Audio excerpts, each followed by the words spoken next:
Hi friends, இன்றைக்கி பார்த்தீங்கன்னா vlog தாங்க பார்க்க போகிறோம். ஸோ என்ன விலாக்னு பார்க்குறதுக்கு முன்னாடி இன்னும் நம்ம சேனலை சப்ஸ்கிரைப் பண்ணலைன்னா சப்ஸ்கிரைப் பண்ணி வச்சுக்கோங்க. ஸோ ஈவினிங் டைமில் பார்த்தீங்கன்னா செம்ம பசிங்க. அதனால் நைட்டுக்கு ஏதாவது ஸ்பெஷலாக சாப்பிட்லாமே அப்படின்ட்டு புரோட்டா வாங்கிட்டு வந்திருந்தேன். ஸோ 2 புரோட்டா கடையில் வாங்கிட்டு வந்திருந்தேன். இது வெறுதை சாப்பிட்டா நல்லா இருக்காதே அப்படின்னு சொல்லிட்டு குத்து புரோட்டா போடுறதுக்கு நானும் எங்கள் அம்மா பிளான் போட்டோம். ஸோ அதுக்கு தேவையானது பார்த்திங்கன்னா 2 வெங்காயம் எடுத்திருக்கேன், பல்லாரி வெங்காயம், அடுத்து ஒரு தக்காளி. ஸோ இது பார்த்திங்கன்னா நல்லா பொடுசாக வெட்டி வச்சுக்கோங்க. பாருங்கள், நான் இந்த ஸ்டேஜுக்கு தான் வெட்டி வச்சுருக்கேன்.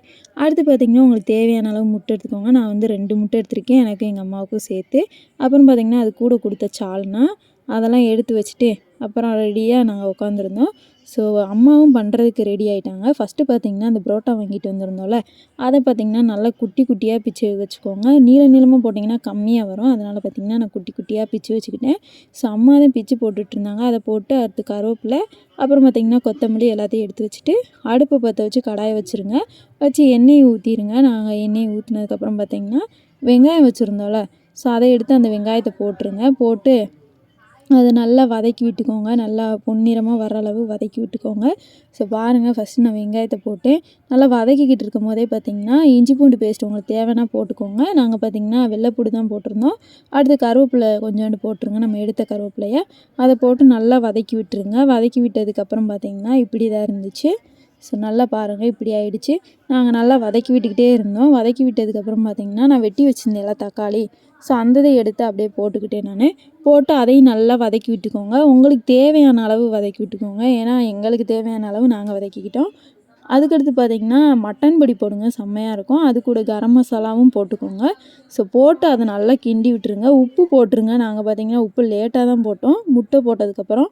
ஸோ நீங்கள் உப்பு முதையே போட்டு அந்த மசாலா கூடயே கிண்டி எடுத்துருங்க.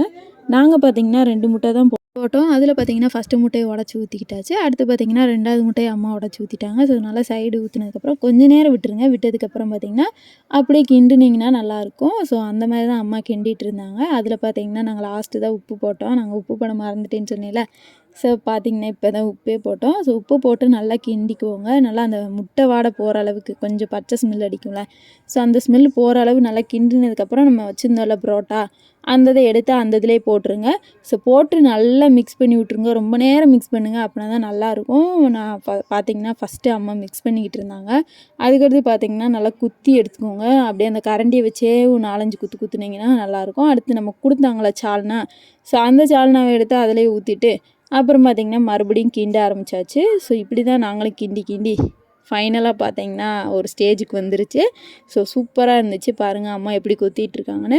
அதுக்கடுத்து பார்த்திங்கன்னா நம்ம வச்சுருந்தோம்ல கொத்தமல்லி, ஸோ அதை எடுத்து அப்படியே தூவி விட்டுக்கோங்க. முருகலான்ட்டு பரபரன்னு தூவி விட்டுக்கோங்க. ஸோ அவ்வளோதாங்க, ரெடி ஆயிடுச்சு. நானும் மனசுக்கு திருப்தியாக சாப்பிட்றதுக்கு உட்காந்துட்டு ஸோ எப்படா கொடுப்பாங்க அப்படின்னு வெயிட் பண்ணிகிட்டு இருந்தேன். ஸ்மெல்லு பார்த்திங்கன்னா அவ்வளோ ஹெவியாக இருந்துச்சு, சூப்பராக இருந்துச்சு. அதை பார்த்திங்கன்னா அம்மா ஒரு பவுலில் வச்சு கொடுத்துருந்தாங்க. இப்படி தான் இருந்துச்சு பாருங்கள், ஆவி பறக்க இருக்குதா. ஸோ அப்படியே கொண்டு போனீங்க, சுட கொண்டு போயிட்டு நானும் உட்காந்து மனசுக்கு திருப்தியாக சாப்பிட்டு எனக்கு இந்த டே இப்படி தாங்க நைட்டு போச்சு. ஸோ உங்களுக்கு எப்படி போச்சுன்னு சொல்லுங்கள். இந்த வீடியோ உங்களுக்கு பிடிச்சிருக்குன்னு நம்புகிறேன். பிடிச்சிருந்தா சப்ஸ்கிரைப் பண்ணிவிட்டு லைக் அண்ட் ஷேர் கமெண்ட் பண்ணிக்கோங்க. ஸோ நெக்ஸ்ட்டு என்ன வீடியோ ட்ரை பண்ணலான்னு கமெண்ட்டில் சொன்னீங்கன்னா அதையும் நம்ம ட்ரை பண்ணிடலாம். ஸோ நீங்களும் கண்டிப்பாக வீட்டில் இந்த மாதிரி ட்ரை பண்ணி பாருங்கள், வேறு லெவலில் இருக்குங்க சீரியஸாகவே. ஸோ நாங்களும் மனசுக்கு திருப்தியாக சாப்பிட்டு அப்படியேவும் இந்த டேயை செலிப்ரேட் பண்ணோம். ஸோ பாய், நெக்ஸ்ட்டு ஒரு இன்ட்ரெஸ்டிங்கான வீடியோவில் மீட் பண்ணுறேன். டாட்டா.